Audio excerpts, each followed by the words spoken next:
Good morning, and I'm grateful that many of you chose to join us this morning for our service. And we noticed this week that it's been quite a while since we've had any time to address any questions that you may have. So we thought that if you have any questions about any part of our church life and would like me to address them this morning, I'd be glad to do that. So you can start thinking about if there's anything you'd like me to respond to. And I'm going to make a few announcements, and then Michael, who is probably sitting off camera to my left, is going to be able to let me know if any questions come in via the chat option on Zoom settings. So a couple of things in terms of announcements. We are still looking to open the church for services again starting in August, which would be August the 2nd. And we have new protocols from the diocese about how to do that. We are pulling together a plan that we have to send off to them and that we want to use internally for how to make this space safe. I think that from everything we've seen, this should be something that is relatively easy for us to do, particularly since we'll have only one service on that day in the church. So on the 2nd, what we are planning to do is we will have an 8:30 Zoom service for those who want to be able to partake in worship but not leave their home or come here and be in a public space. And at 10 o'clock, we will have the church doors open, and we will be back with staff here and do the service in this space. People have been asking as we move toward planning for the fall and the increase of activities we hope that we can do in person, whether there'll be any changes to our Zoom presence. And the only thing that I want to say at this point is that we are going to be dedicated to keeping Zoom worship on at length until we get to the point where everyone feels that they can come back into the church safely. That may be a long way away, but we want to assure you that we don't have any plans to cut back significantly on our presence via Zoom in the near future. The second thing I'd like to say is if you haven't driven by the campus lately, I really want to recommend that to you for two reasons, and you've heard me say this before.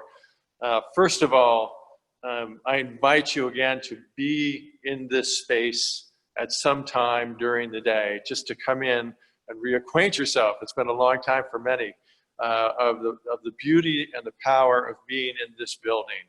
It is one of the great benefits and the pleasures for us as clergy that we get to be here and really drink in so much of what this building has to offer.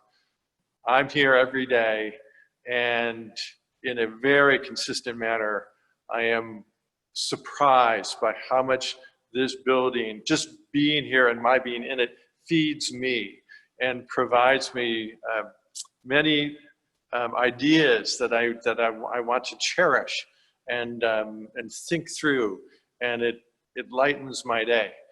The doors are open 9 to 9, so think about coming by and being in this space for a little bit. Secondly, you may have seen on our website, but there's been very impressive progress on the Parish House construction. And every day, the building visibly changes dramatically. But now we have a real structure, and the sense of the building is coming clear. I was walking down on downtown Bryn Mawr, and somebody literally kind of chased me down and introduced himself as a neighbor and said that the building is beautiful.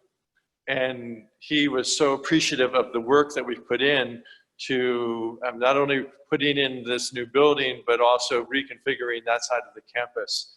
And he wanted me to know that as a neighbor, this was very welcomed. And people are watching with real gratitude for what's going on. So if you haven't come by, look at it. You'll be amazed. And I hope, in a sense, because this has been the collective work of all of us, you'll be proud for the future that we are preparing by the building of this building. Third, I want to highlight that we've been putting out for a number of weeks now something that's called Learn, Pray, Act. And it's all about how we as a parish and as a community can participate in and respond to the issues of racism that are still so present among us and must be changed. And each week we're trying to provide more information, resources by which you can learn, prayers that can offer. And prayer, I said the other day, prayer is never just prayer. Prayer is meant to be something that changes the deep inside of us, changes the way we look, changes the way we think, changes the way we speak, changes the way we act. So we learn, we pray, and then we have the opportunity as individuals and as a whole community to be active in such a way that real change over a long space of time can happen and endure. So I hope that you'll look at those, consider them, and participate. So those are the three things I wanted to say, and I'm going to look to Michael and see if he has any questions for me at this point. Is the August 2nd reopening plan the same as that which was originally set for today, from capacity, spacing, length of service? Yeah, the reason why we moved from a potential opening day of today to August is that originally we had a limit of the number of people who could attend that was somewhere around 20 for this space.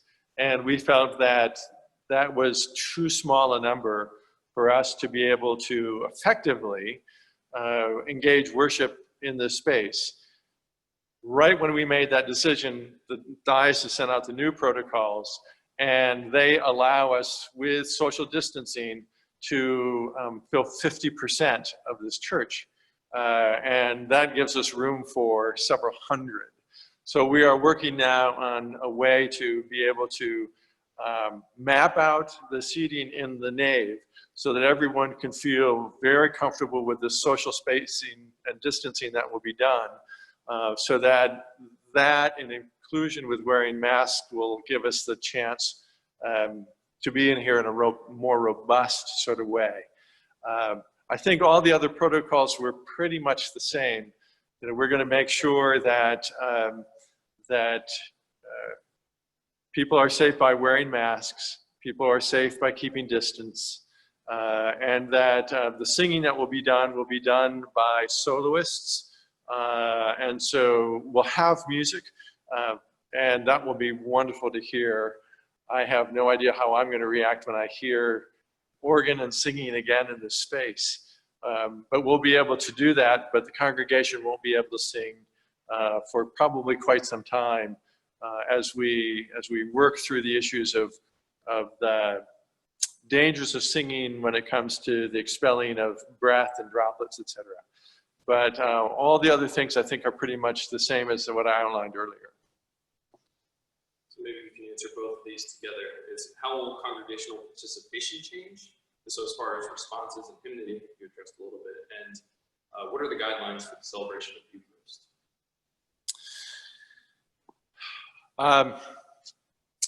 I think that the way the service will work initially, and at this point we're inclined to begin by continuing this Matins service. There are a couple of things that are important to us.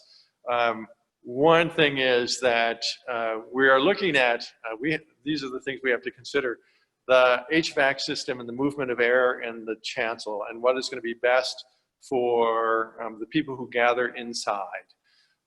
And so we're looking at the kind of airflow that's going to be optimal for maintaining health.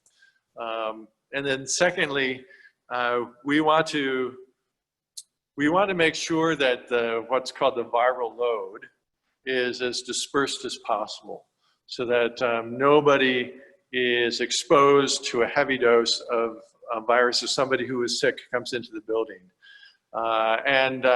That's why we're going to ask everyone to maintain wearing masks the whole time they're here. If we do choral matins as we've done today and via Zoom, then you know the kind of congregational participation and speaking through masks will be fine. And we look forward to that ability when we can actually give an opening sentence and hear a response back. That will be a great gift to us. By beginning with matins, then we don't have to worry about the distribution of communion right out of the gate.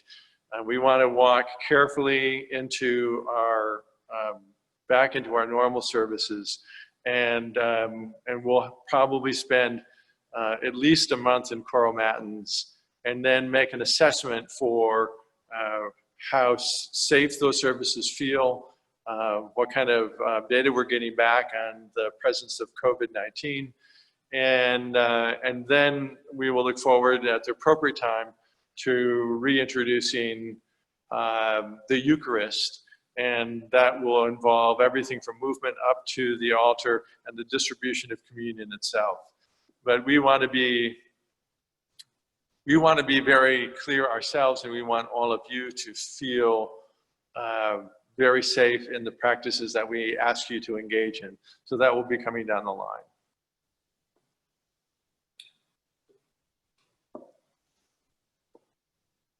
We'll wait just a minute if any of you want to throw in any other announcements.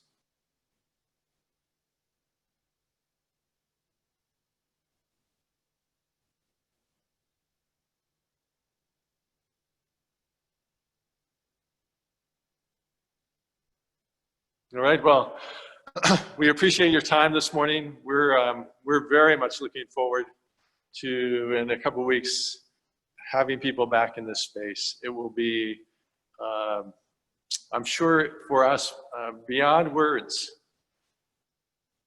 to be able to resume that kind of habit of people coming into the building and taking seats here and being present as a community physically.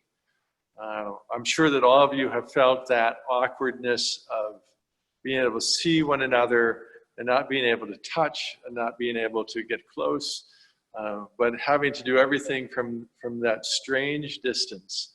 And this will be the first step that we take toward feeling that kind of proximity and intimacy that so often we take for granted. But now we have a reason to rejoice in it again. And so we will look forward to that time. I hope you do as well. Thank you.